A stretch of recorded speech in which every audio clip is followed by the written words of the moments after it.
دوسروں کی زندگی میں آگ لگانے سے بہتر ہے اپنی زندگی پر توجہ دیں۔ بس اتنی سی کوشش کیا کریں کہ کوئی تمہاری وجہ سے رب کے سامنے نہ روئے۔ اچھا انسان وہ ہے جس کو ثابت نہ کرنا پڑے کہ میں اچھا ہوں، بلکہ اس کا کردار اس کے اچھے ہونے کی گواہی دے دے۔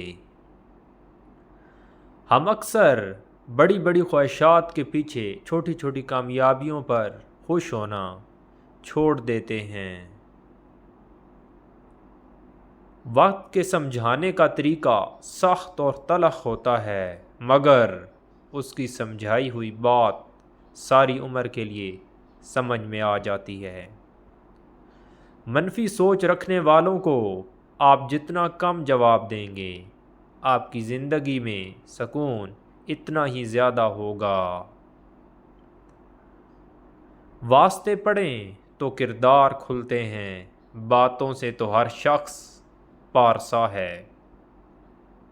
معاف کرنے کی عادت ڈالیے، کیونکہ معاف کرنے سے انسان کی اپنی روح پاک ہو جاتی ہے۔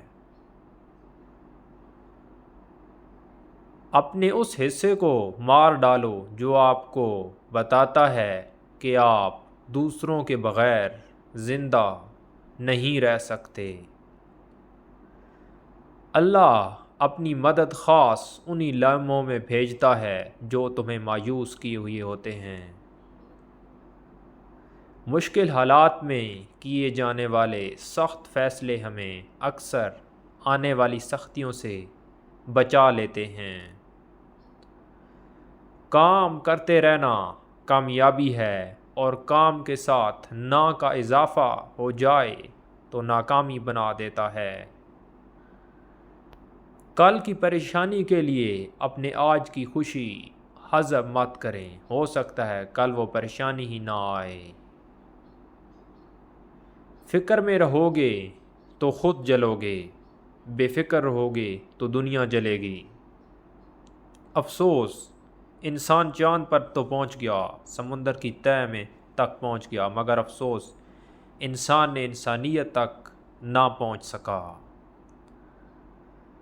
زمانہ بھی عجیب ہے کہ ناکام کو دیکھ کر ہنستا ہے اور کامیاب کو دیکھ کر جلتا ہے۔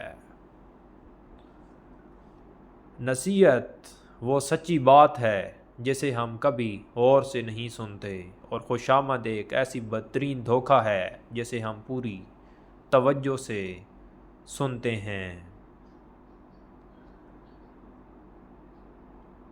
اپنائیت کے ڈر سے ڈسے ہوئے لوگ اجنبیت میں پناہ ڈھونڈتے ہیں۔